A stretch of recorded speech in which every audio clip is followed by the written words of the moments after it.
Selamat duduk kembali. Ya, salam bagi semuanya. Enggak lagi salam. Ya, selamat tahun baru bagi kita. Ya, Bapak Ibu, kalau tahun baru berarti sukacita yang baru, pengharapan yang baru, itulah yang mau kita harapkan. Nah, Bapak Ibu yang dikasih oleh Tuhan Yesus Kristus, tahun baru selalu dirayakan dengan cara yang berbeda dengan hari-hari yang lain. Ya. Kalau ada kegiatan yang lain, Bapak Ibu, tahun baru selalu dibuat dengan cara-cara yang berbeda. Ya kan? Jadi itu sebabnya antusias ataupun animo masyarakat Bapak Ibu sangat luar biasa sebenarnya. Ya, kalau untuk tahun ini mungkin karena itu pun karena ada yang penyekatan jalan atau apalah segala macam. Ya.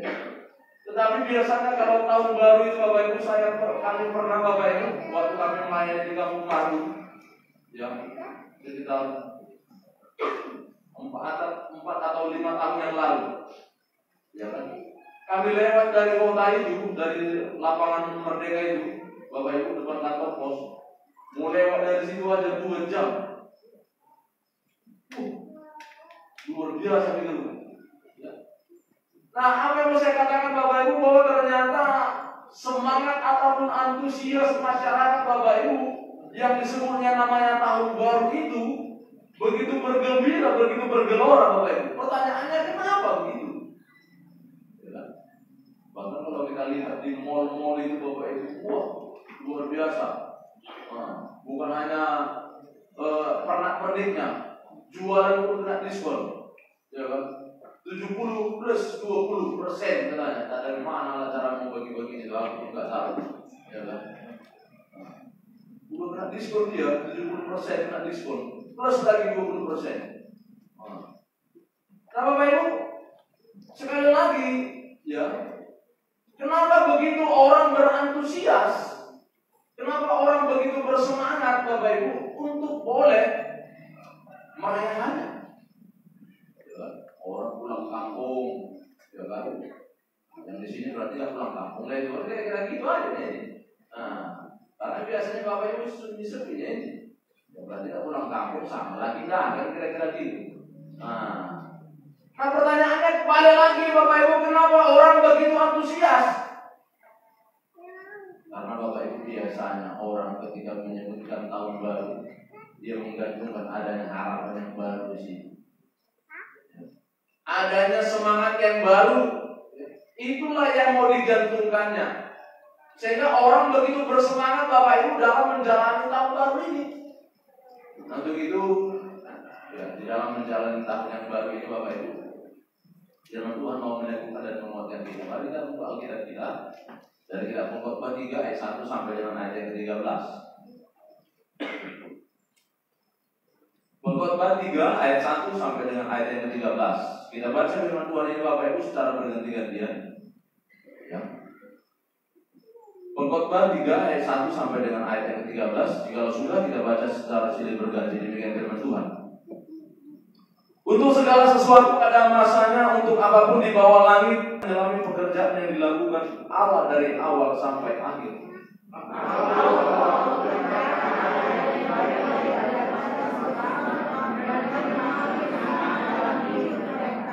Kita bersama. Dan bahwa setiap orang dapat makan, minum, menikmati kesenangan dalam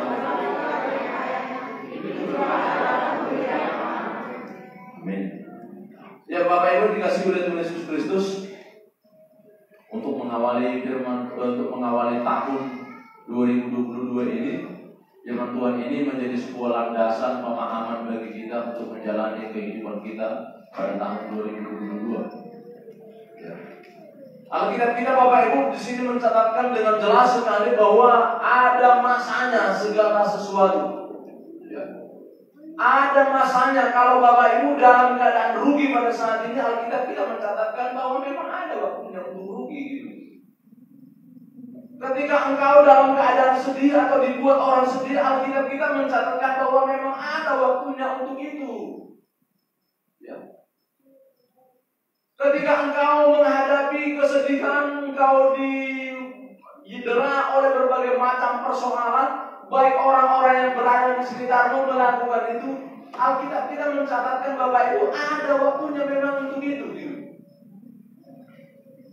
Bapak Ibu dikasih oleh Yesus Kristus, banyak orang-orang Kristen pada zaman ini yang tidak memahami perikop firman Tuhan ini. Perikop firman Tuhan Bapak Ibu dari kitab Khotbah ini menjadi sebuah salah satu hal yang menarik Bapak Ibu.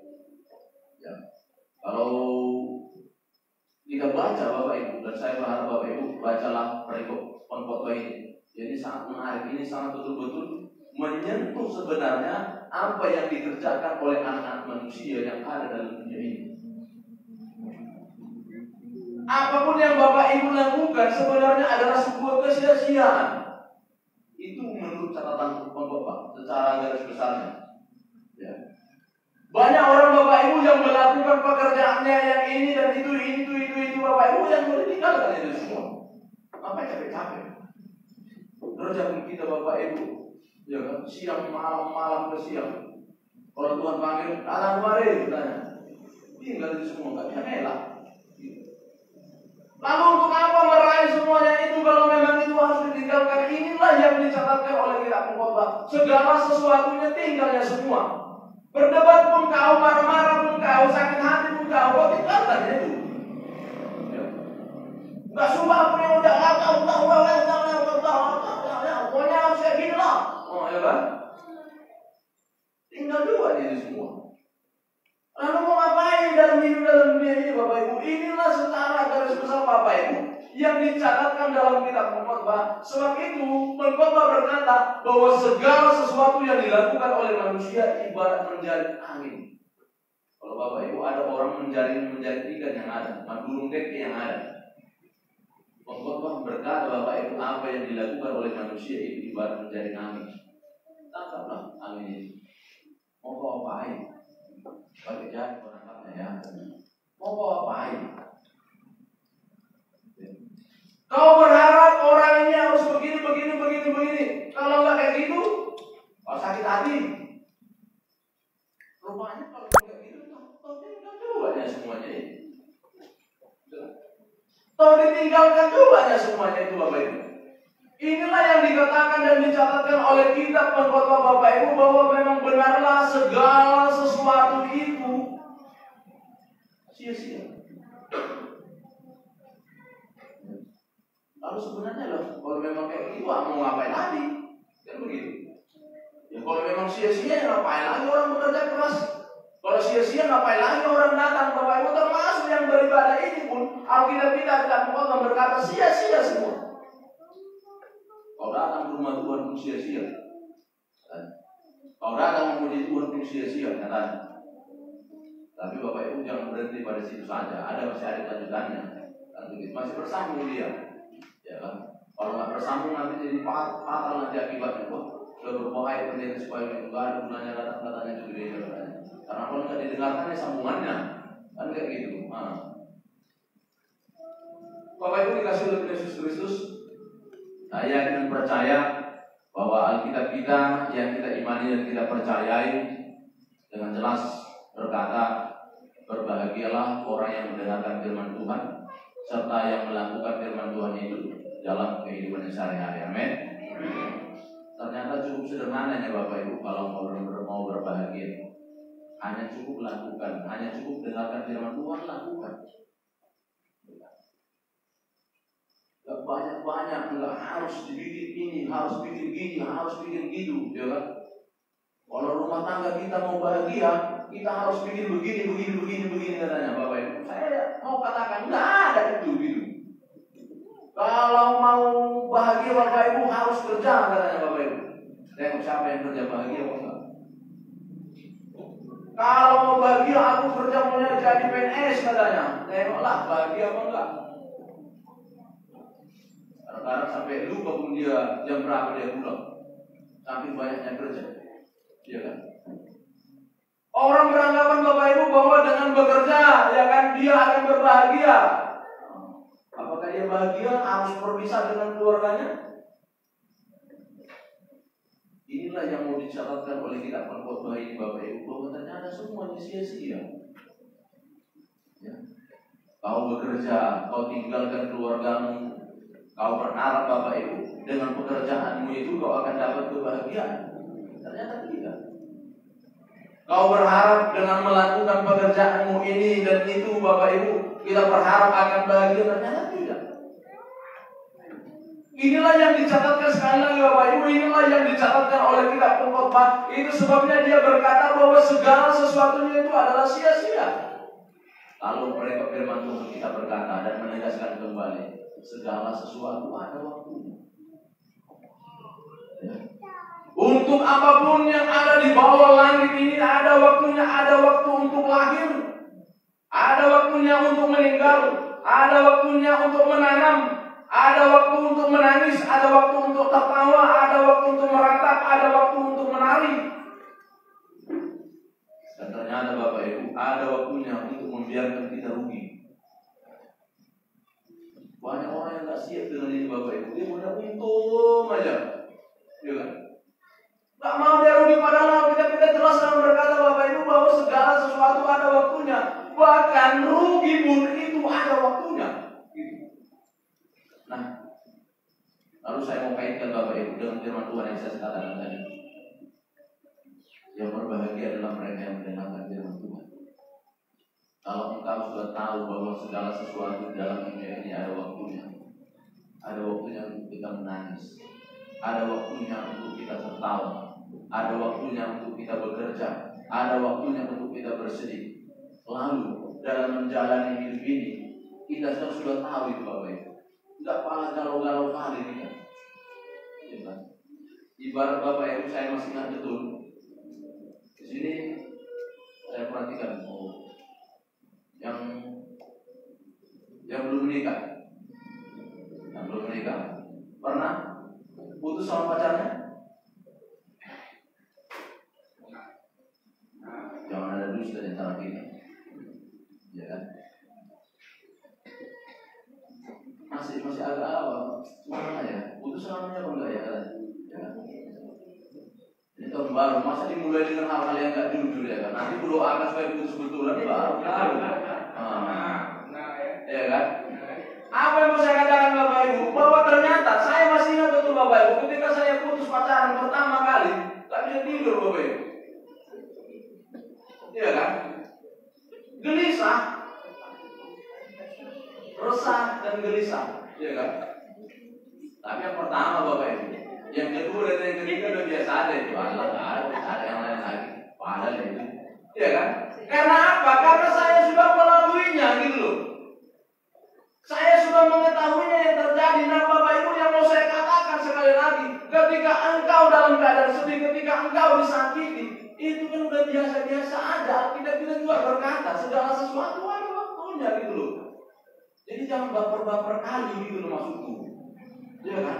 Karena memang begitu yang dituliskan oleh Alkitab gitu. Biasa aja gitu. Kok galau-galau kali ketika engkau disakiti oleh orang. Ternyata Bapak Ibu, memang begitu Alkitab kita bilang. Lalu kenapa kita harus bawa dalam hati sampai gak bisa tidur? Rupanya memang kayak gitu ya suratan tangan kita. Memang manusia harus menghadapi yang namanya kesedihan. Memang manusia harus yang menghadapi yang namanya sakit hati. Lalu kita akan buat alibi. Tapi kenapa lah harus dia? Ya kalau enggak dia, siapa lagi suruh Tuhan untuk menyakiti hatimu? Apa mau pilih-pilih? Oh Tuhan, maunya dialah yang menyakiti hatiku. Apa bisa memilih supaya Tuhan yang mana yang mau menyakiti? Yang mana ya? Bapak Ibu yang dikasih oleh Tuhan Yesus Kristus, saya mau katakan, ini adalah dasar firman Tuhan untuk menjalani kita tahun 2022. Kita sudah tahu firman Tuhan itu. Bahwa segala sesuatu itu bisa terjadi dalam kehidupan kita. Nah kalau memang sudah tahunya kita Bapak Ibu, lalu seperti inilah yang dikatakan oleh kitab Pengkhotbah tadi. Kitab Pengkhotbah tadi Bapak Ibu. Segala sesuatu ada waktunya. Lalu dengan itu kita akan mampu melewatinya Bapak Ibu. Maka dengan itu Bapak Ibu kita dapat melewati tahun 2022 ini. Karena kita yakin dan percaya bahwa segala sesuatu yang terjadi dalam dunia ini Bapak Ibu, itu akan terjadi. Inilah Bapak Ibu yang mau saya katakan. Maka benarlah kata firman Tuhan tadi Bapak Ibu, berbahagialah orang yang mendengarkan firman Tuhan serta yang melakukannya. Karena udah tahu dia, jadi gak malah galau-galau kali, biasa aja dia. Putus pun dia sama pacarnya, nanti kalau tahun baru ini kata dia nggak ngerti tadi kan. Putus pun dia ya biasa aja ya kan. Nah, cari lagi malah itu. Sana masih banyak antri katanya. 17 kontainer lagi, sana lagi antri. Nah, nggak malah biasa aja kan begitu Bapak Ibu. Karena apa? Memang ada waktunya Bapak Ibu. Segala sesuatu yang ada di bawah langit ini ada waktunya. Namun persoalannya Bapak Ibu dikasih oleh Tuhan Yesus Kristus, ya kan? Kapankah waktunya itu? Kalau kita pada saat ini dalam keadaan sedih, lalu kapan waktunya aku untuk bisa tertawa? Ketika aku dalam keadaan merugi pada tahun ini, kapan aku bisa beruntung? Ketika aku dalam keadaan disakiti, kapankah aku dipulihkan? Kan itu menjadi pertanyaan Bapak Ibu. Sebab dikatakan oleh Alkitab segala sesuatu ada waktunya. Lalu kapan semuanya itu Bapak Ibu akan terjadi dalam kehidupan kita? Saya mengatakan Bapak Ibu, kalau itu pertanyaannya maka jawabannya hanya Tuhan yang tahu. Tanya sama Tuhan. Nah persoalannya kita nggak tanya sama Tuhan. Kita tanya sama orang. Kok kayak gitu kan aja ya? Tanya sama dia nggak tahu. Karena Tuhan sang penciptanya ini Bapak Ibu, sang kreatornya itu seperti kok saya semalam itu. Sang penciptanya itu Tuhan itu. Kalaupun ada segala sesuatu yang terjadi, maka yang kita tanya itu Tuhan. Maka Tuhan yang akan memberikan jawaban bagi kita kapan itu Bapak Ibu akan terjadi dalam kehidupan kita. Nah, Bapak Ibu, bulan Januari, ya, Januari Bapak Ibu, kalender kita dipakai ini, saya tidak tahu apakah bagaimana cara mengumumkannya. Tapi saya bukan mau mengajak kita untuk beranimisme, ya kan? Tapi saya hanya mau mengingat sejarah. Kalender kita ini adalah kalender Romawi Bapak Ibu. Januari itu ya berasal daripada Dewa Janus ini. Dewa Janus itu Bapak Ibu mukanya dua, bukan bermuka dua. Beda Bapak Ibu ya. Muka dua sama bermuka dua beda, ya kan? Mukanya dua Bapak Ibu, satu ke depan, satu ke belakang. Nah, itulah Bapak Ibu kalau orang Romawi biasanya selalu asal memberikan apa? Ya itu tadi. Mereka memberikan sesajen atau apa segala macam Bapak Ibu kepada Dewa Janus itu tadi. Ya kan? Kenapa? Mau ngapain? Kan begitu. Nah, Bapak Ibu karena memang Dewa Janus ini Bapak Ibu ya berharap ya orang-orang Romawi itu berharap untuk memberkati awal ya segala usaha mereka. Dengan apa Bapak Ibu? Dengan melihat ke belakang. Tadi kan mukanya ada dua, ya kan? Di depan sama di belakang. Jadi mereka selalu buat sesajen atau apa segala macam Bapak Ibu dengan konsep melihat yang belakang, lalu mengerjakan yang di depan. Nah Bapak Ibu, saya teringat Bapak Ibu pada waktu saya lupa tahun berapa, tapi waktu kami melayani atau perapat, saya ngambil ilmu hukum, ya kan? Saya tamat dari Universitas Labuan Batu, sarjana hukum. Saya teringat Bapak Ibu pada waktu itu saya disuruh nyusun skripsi, ya kan? Nyusun skripsi Bapak Ibu. Tapi saya teringat kembali waktu saya nyusun skripsi waktu saya kuliah di STT Bandar Baru. Waktu pertama kali nyusun skripsi Bapak Ibu saya mengalami kewalahan. Kayak mana lainnya, begitu. Nah, tapi selesai, puji Tuhan Bapak Ibu. Nah, waktu saya kuliah di Universitas Labuan Batu ini Bapak Ibu saya nyusun skripsi balik lagi. Ya. Setelah saya pikir-pikir Bapak Ibu, saya pikir enggak lama. 3 minggu pun merasa bisa bersiap skripsi. Ya, 3 minggu, 2 minggu pun merasa bisa buat. Pertanyaannya kenapa bisa begitu? Karena aku sudah melaluinya. Udah tahu aku tekniknya. Apa yang mau dibahas pada bab pertama, apa yang mau dibahas bab kedua, bab ketiga, bab keempat, dan bab kelima. Aku udah tahu. Kan begitu. Karena apa? Aku sudah melaluinya. Maka aku dengan mudah Bapak Ibu mengerjakannya gitu. Nah, hal yang menarik juga Bapak Ibu yang ingin saya sampaikan Bapak Ibu, demikianlah hendaknya maunya kita. Di tahun 2021 kan sudah kita lewati, ya kan begitu. Masa metodenya sama dengan tahun 2022? Udah tahu kita gagal tahun 2021. Metode yang sama kita pakai, ya gagal lagi. Nah ini buat yang masih jomblo ya kan. Nah, yang belum ada pacarnya ya kan. Janganlah pakai kawan metode tahun 2021. Ya tetap juga nanti kau jomblo tahun 2022. Masa sama metodenya ya kan?